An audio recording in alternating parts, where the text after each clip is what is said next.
La franc-maçonnerie n'a jamais changé et ne changera jamais. Voici une imbécilité entendue par mon parrain en franc-maçonnerie de la part d'un vieux barbon qu'il fréquentait en loge.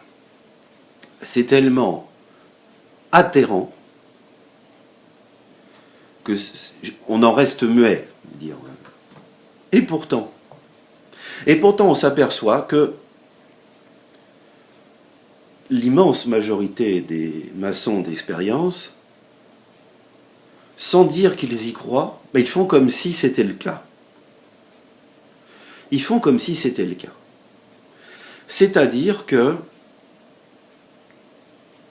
à entendre la plupart des frangins ou des frangines qui travaillent de façon spiritualiste, c'est-à-dire de façon conforme, désolé, aux origines, au mythème de la franc-maçonnerie. Il s'agit bien des forces de l'esprit, il s'agit bien de mythologie, il s'agit bien d'incarnation de personnages archétypiques, etc.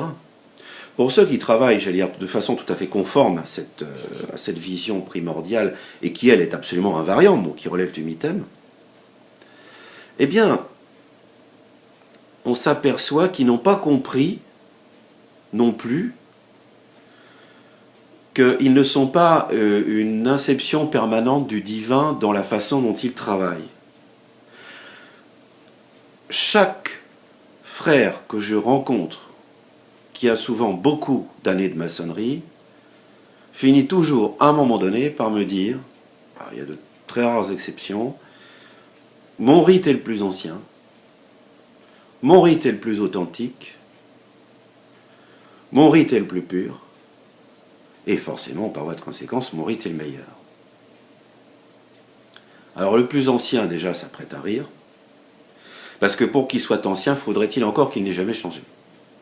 Or, certainement un des rites les plus solidement constitués qui soit, parce que tout le corpus doctrinal a été donné dès le départ de façon assez claire, c'est-à-dire le rite écossais rectifié, eh bien le rite écossais rectifié, quand on prend les textes qui sont pratiqués par les différentes obédiences ou les différents grands prieurés aujourd'hui, on s'aperçoit que finalement, mot à mot, il n'y en a pas deux pareils. Il n'y en a pas deux pareils. Bon. Mais chacun, par contre, est le plus pur, le plus ancien, le plus... Évidemment. Bon. Donc, faudrait-il qu'il n'ait pas changé dans le temps non plus, parce que ça peut être des variantes spatiales, topologiques, mais il y a aussi des variantes de temps. Or, Willermoos lui-même est revenu sur un certain nombre de textes. Willermoos lui-même a donné diverses rédactions de certains textes. Et Willermoos lui-même, qui se réclamait de cette doctrine primitive et sacrée, pour prendre ses propres termes, qui, in fine, était une transformation de celle de Martinez ou de Saint-Martin, Willermoos lui-même a montré qu'on pouvait être le critique de soi-même et revenir sur un certain nombre de textes. Donc aujourd'hui, que le 18e degré du rite écossais ancien accepté de tel suprême conseil à telle date soit estimé le plus pur par rapport à celui qui est pratiqué par le suprême conseil de l'arrondissement d'à côté, suivez ma pensée, qui est un peu différent parce que ceci, cela, encore une fois, confusion. Le ritem, il varie continuellement. Et il varie parce que la perception de la société environnante a un regard qui change sur le sacré. Ça ne veut pas dire que le sacré doit se trahir lui-même pour attirer le regard. Il doit rester lui-même dans ce qu'il a de fondamental. Mais qu'on ne me dise pas, par exemple, que des mots employés en franc-maçonnerie n'ont pas vieilli. Quand dans une version, paraît-il, comme d'habitude, la plus ancienne, la plus unique, la plus ceci, la plus machin et tout, on fait rentrer le candidat à l'initiation en loge, on lui dit attention, si tu viens ici par curiosité, tu seras pénétré. Et évidemment, il y en a toujours pour rigoler. Bon, pourquoi? Parce que le langage a changé depuis 1786. Et ça n'est pas à trahir le rituel. Si on remplace ça et là un certain nombre de mots, alors tu seras pénétré. Non, aujourd'hui, si tu viens ici par curiosité, on s'en apercevra. Ça veut dire exactement ce que ça voulait dire au XVIIIe siècle, mais on emploie les mots de maintenant. Bon, quand on dit il faut faire la franc-maçonnerie, il faut dominer ses passions. Quand c'est ça encore, ça va. Mais quand c'est, il faut maîtriser ses passions, déjà, excusez-moi, mais on n'est plus au XVIIIe siècle. Aujourd'hui, maîtriser ses passions, psychanalytiquement parlant, il faut être prudent. Bon. Quand c'est élever des monuments à la vertu, creuser les tombeaux pour les vices. Oui, mais quels vices? Soyons prudents. Et là, on s'aperçoit que la curiosité est un vice, finalement, au XVIIIe siècle. Aujourd'hui, si on vient en franc-maçonnerie, c'est évidemment par curiosité. Évidemment. Si on rentre dans la franc-maçonnerie à fond, on dit si on y va à fond, et qu'on progresse dans les grades, dans les degrés, dans les fonctions, c'est bien parce qu'il y a de la passion. Alors, enterrer les passions, on ne peut pas être tiède. Souvenez-vous de la lettre aux sept églises de l'Apocalypse de Jean. Nulle église, ecclésia, communauté ne peut agir dans la tiédeur.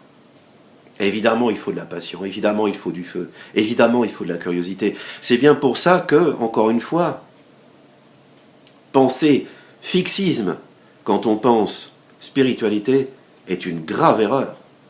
Une grave erreur. Dans quelques décennies, même s'ils ont été réécrits un certain nombre de fois, certains rituels maçonniques ne voudront, mot à mot, plus rien dire du tout. Déjà aujourd'hui, se méfier des passions, c'est très relatif.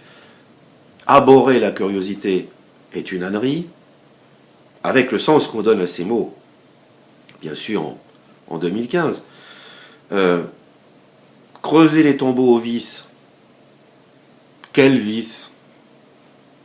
Voilà. Mais alors, avec l'évolution normale du langage, l'évolution normale de la sémiologie, du signifiant et du signifié, dans 20 ans, 30 ans, les rituels immuables de tel ou tel degré de la franc-maçonnerie, qui ne peuvent pas changer, auront forcément changé pour rester toujours aux limites du compréhensible, ou alors ils n'auront pas suffisamment changé, et tel ordre de maçonnerie, ou tel degré de maçonnerie, ou telle branche de la maçonnerie, comme ça se voit déjà actuellement, il n'y aura plus personne, si ce n'est pour y aller, du moins pour y rester. Alors on en veut pour... on prendra un exemple très, très révélateur, par exemple de l'Arche royale d'Angleterre. Et je dis bien d'Angleterre. C'est-à-dire, ce que je vais dire là n'a pas cours pour l'Arche royale d'Écosse, d'Irlande ou des États-Unis. L'Arche royale d'Angleterre, il est marqué quelque part dans le corpus rituel, à propos de ce compagnon nouvellement exalté, qu'il ne nous quitte pas trop vite. Oui, c'est lucide. C'est lucide parce que la façon dont le rituel est rédigé, tant en français, en version traduite diversement qu'en anglais, est d'un tel ennui, et d'une telle absconsté, que merci aux rédacteurs finaux de ce rituel pour leur lucidité. Comment voulez-vous tenir en éveil, tenir en intelligence des frères ou des sœurs avec un condensat de cette nature? C'est pas possible. Or, comme par hasard, les effectifs du grand chapitre de l'Arche royale d'Angleterre sont en chute verticale. Ils perdent des dizaines de milliers de membres par décennie. Dans quelques années, l'Arche royale d'Angleterre va être un dormant body, un corps dormant. Il n'y aura plus qu'une poignée de gâteux kakoshim pour continuer à trembloter sur des rituels écrits dans la langue de 1811, de 1813. Est-ce que c'est ça qu'on veut? Non. Alors sachons préserver, encore une fois, l'essentiel, c'est-à-dire le mythème, le noyau mythologique et symbolique, et sachons faire évoluer le langage, ou tout du moins reconnaître que s'il change régulièrement, ce qui est le cas, c'est parce que des fois, c'est pas possible autrement. Et d'ailleurs, ceci est valable pour reprendre le cas de l'Angleterre, qui est un cas clinique extrêmement préoccupant. On est passé de plus d'1 million de membres après la Seconde Guerre mondiale pour la Grande Loge d'Angleterre.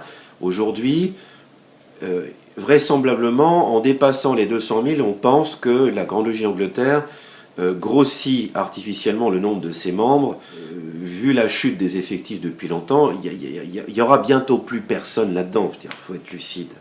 Il n'y aura plus personne, pourquoi? Alors ça, c'est merveilleux. Non seulement dans leur présentation de la franc-maçonnerie, j'ai revu ça il n'y a pas longtemps grâce à des échanges Internet, et j'ai vérifié, c'est vrai, dans les documents de présentation de la Grande Logie d'Angleterre, comme sur le site Internet, on dit que la franc-maçonnerie est une distraction agréable et amusante. En France, c'est inécoutable.